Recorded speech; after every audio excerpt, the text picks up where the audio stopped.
கர்த்தருக்கு ஸ்தோத்திரம். அடியனுக்கு தந்த கிருபைக்காய் கர்த்தரை ஸ்தோத்தரிக்கிறேன். இப்போது நாம் ஆசரிப்பு கூடாரத்திலே சீத்திம் மரத்தை பற்றி பார்த்து கொண்டு வருகிறோம். அந்த சீத்திம் மரத்திலே அநேக கிளைகள் இருக்கும் என்பதை பார்த்தோம். இது தேவனால் தெரிந்து கொள்ளப்பட்ட மரம்.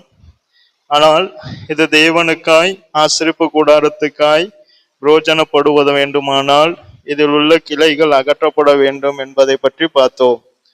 இன்றைக்கு நம்ம பார்க்க போகிறது சீத்திம் மரத்தில் உள்ள தேவனால் தெரிந்து கொள்ளப்பட்டவர்களிடத்தில் அகற்றப்பட வேண்டிய 5வது கிளை. நீதிமொழிகள் எழுதின புஸ்தகம் 17ஆம் அதிகாரம். நீதிமொழிகள் எழுதின புஸ்தகம் 17ஆம் அதிகாரம் 15ஆம் வசனத்தை பாருங்க. துன்மார்க்கனை நீதிமானாக்குகிறவனும் நீதிமானை குற்றவாளியாக்குகிறவனும் ஆகிய இவ்விருவரும் கர்த்தருக்கு அருவருப்பானவர்கள். இங்கே சாலமோன் 17ஆம் அதிகாரத்திலே கர்த்தருக்கு பிரியமில்லாதவர்களை குறித்து சாலமோன் எழுதியிருக்கிறார். யாரு கர்த்தருக்கு பிரியமில்லாதவர்களாம்? துன்மார்க்கனை நீதிமானாக்குகிறவனும் நீதிமானை குற்றவாளியாக்குகிறவனும் ஆகிய இவ்விருவரும் கர்த்தருக்கு அருவருப்பானவர்களாம். அப்ப தேவனால் தெரிந்து கொள்ளப்பட்டவர்களாகிய நம்மிடத்தில் முதலாவது காணப்படக்கூடாத சுபாவம் என்னவென்றால், மற்றவர்களை குற்றவாளிகளாக தீர்க்கிற சுபாவம் நம்மிடத்தில் இருக்கக்கூடாது. அது நமக்குரியதானது அல்ல. இது தேவனுக்கு பிரியமில்லாதது. அவர்களை பரிசுத்தமாக்குகிறவரும் கர்த்தர், அவர்களை நியாயம் தீர்க்கிறவரும் கர்த்தர், அவர்களை ஆக்கினைக்குள்ளாக தீர்க்கிறவரும் கர்த்தர். ஆதலால் தேவனால் தெரிந்து கொள்ளப்பட்டவர்களுக்குள் இப்படிப்பட்ட தேவனுக்கு அருவருப்பான காரியங்கள் என்ன செய்யக்கூடாது? இருக்கக்கூடாது. ஆதலால் தான் ரோமர் 8ஆம் அதிகாரம், ரோமர் 8ஆம் அதிகாரத்தை எடுத்துக்கொள்ளுங்கள்.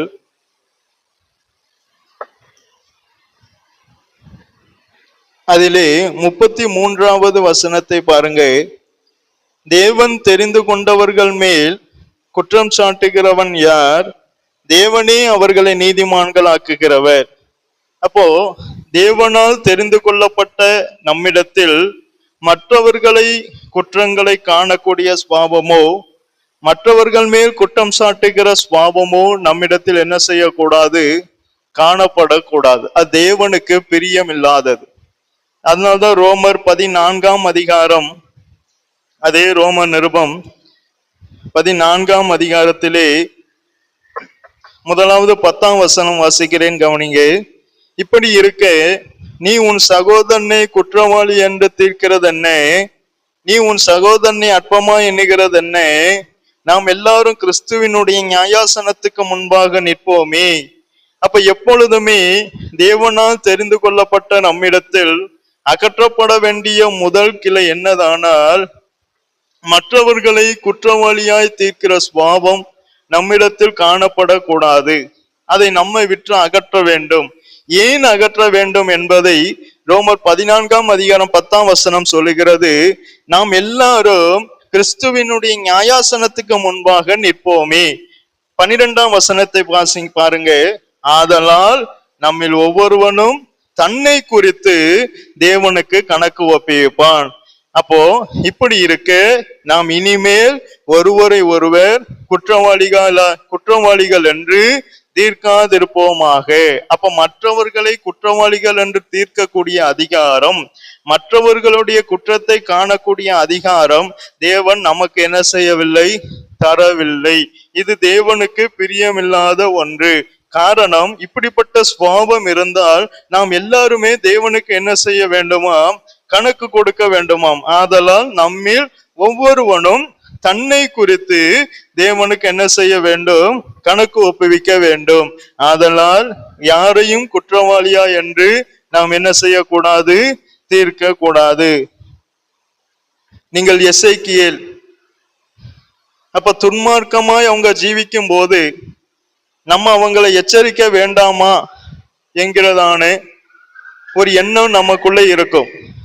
அப்ப அவர்கள் என்ன செய்தாலும் நான் பார்த்து கொண்டே இருக்க வேண்டுமா? அப்படி இல்லை. வேதம் என்ன சொல்லுகிறது? எசேக்கியேல் 3ஆம் அதிகாரத்தை எடுத்துக்கொள்ளுங்க. எசேக்கியேல் 3ஆம் அதிகாரம் 17ஆம் வசனம் முதல் பாருங்க. மனுபுத்திரனே, உன்னை இஸ்ரவேல் வம்சத்தாருக்கு காவலானாக வைத்தேன். நீ என் வாயினாலே வார்த்தையை கேட்டு என் நாமத்தினாலே அவர்களை எச்சரிப்பாயாக.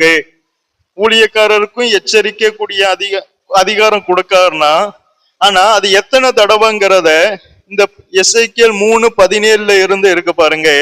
சாகவே சாவா என்று நான் துன்மார்க்கனுக்கு சொல்லுகையில் நீ துன்மார்க்கனை தன் துன்மார்க்கமான வழியில் இராதபடிக்கு எச்சரிக்கும்படியாகவும் அவனை உயிரோடே காக்கும்படியாகவும் அதை அவனுக்கு சொல்லாமலும் நீ அவனை எச்சரிக்காமலும் இருந்தால் அந்த துன்மார்க்கன் தன் துன்மார்க்கத்திலே சாவான்.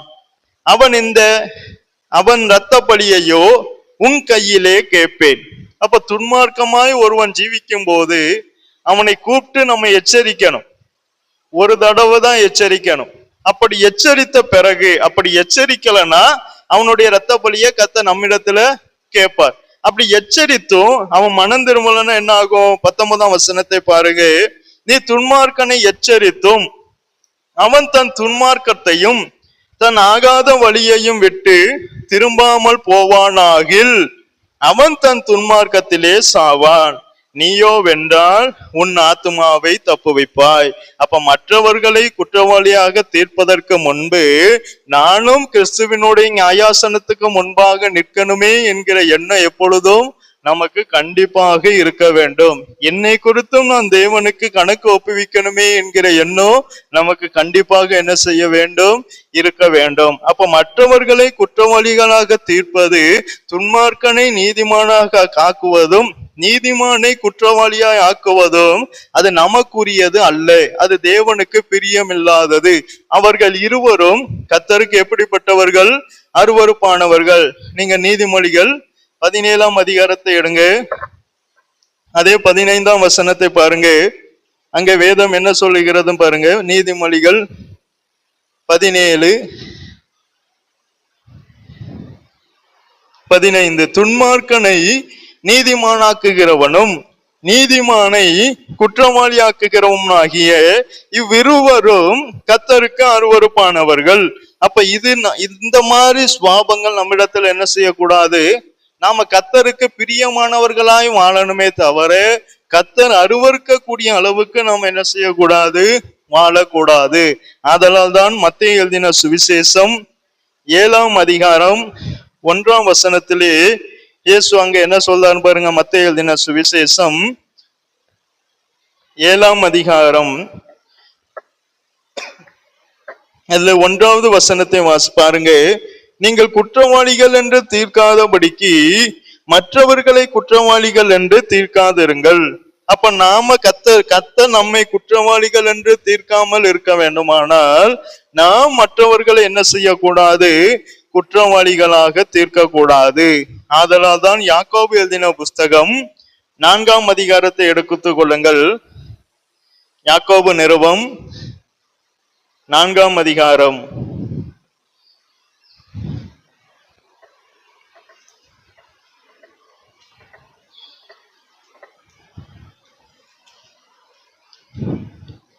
அதிலே 12வது வசனத்தை பாருங்க. நியாயப்பிரமாணத்தை கட்டளையிடுகிறவர் ஒருவரே, அவரே ரட்சிக்கவும் அழிக்கவும் வல்லவர். மற்றவனை குற்றப்படுத்துகிறதற்கு நீ யார்? அப்ப நாம கர்த்தருக்கு முன்பாக நம்ம நிற்கும் போது மற்றவனை குற்றப்படுத்துகிறதற்கு நீ யார் என்கிற கேள்வியை கர்த்தர் நம்ம இடத்துல கேட்பார். ஆதலால் இந்த கேள்விக்கு நாம உள்ளாக கூடாது என்றால் நம்ம மற்றவர்களை குற்றவாளிகளாக என்ன செய்யக்கூடாது? தீர்க்க கூடாது. அது தேவனுக்கு பிரியமில்லாத ஒன்று. மற்றவர்களுடைய குற்றத்தையே காணவோ மற்றவர்களை குற்றவாளிகளாக தீர்க்கவோ அது நம்முடைய வேலை அல்ல.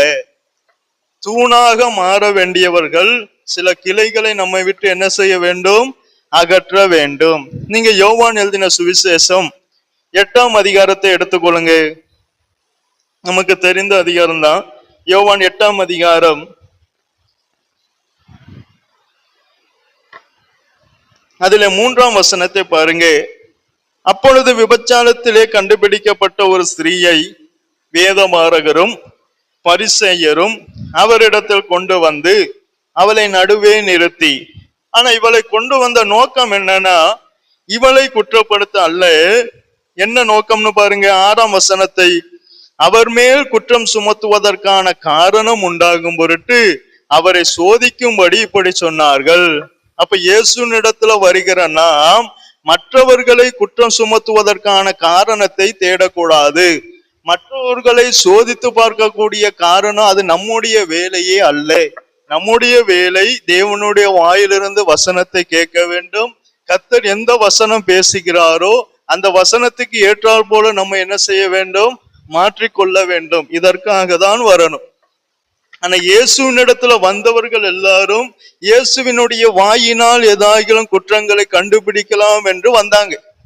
அப்படி வந்தவங்க எல்லாரும் ஆவிக்குரிய ஜீவியத்துல முன்னேறவே முடியாது. வருகிறவர்கள் தேவனுடைய வசனத்தை கேட்க வர வேண்டும். தேவன் என்னோடு என்ன பேச போகிறார், நான் எப்படி வாழ வேண்டும் என்பதை கர்த்தாவே என்னோடு நீர் பேசும் என்று அவர்களோடு என்ன செய்ய வேண்டும்? அந்த தாகத்தோடு வசனம் கேட்க வர வேண்டும்.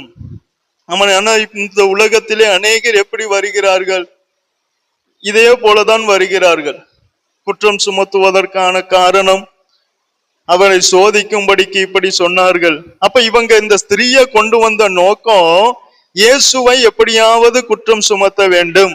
அவர் எப்படியாவது ஏதாவது ஒரு காரணத்தை சொல்லி, இல்லையானா பிளாத்து பார்க்கும்போது இவரிடத்துல ஒரு குற்றமும் இல்லை என்பார்கள்.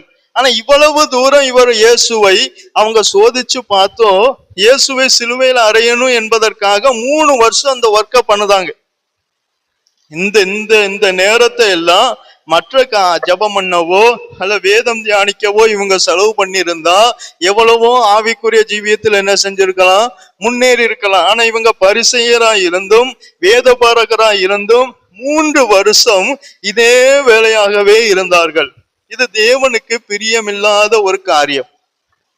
அப்ப முதலாவது மற்றவர்களை நான் காணக்கூடாது என்றால், மற்றவர்களை குற்றவாளியாக தீர்க்க கூடாத அந்த சுபாவம் என்னிடத்தில் வரக்கூடாது என்றால், எனக்கு முதலாவது இருக்க வேண்டிய எண்ணம், நான் முதலாவது தன்னை குறித்து என்ன செய்ய வேண்டும்? தேவனுக்கு கணக்கு கொடுக்க வேண்டும்.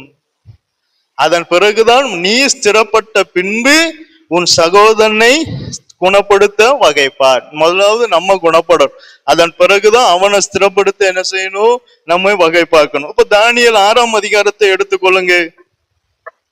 தானியேல் 6ஆம் அதிகாரம்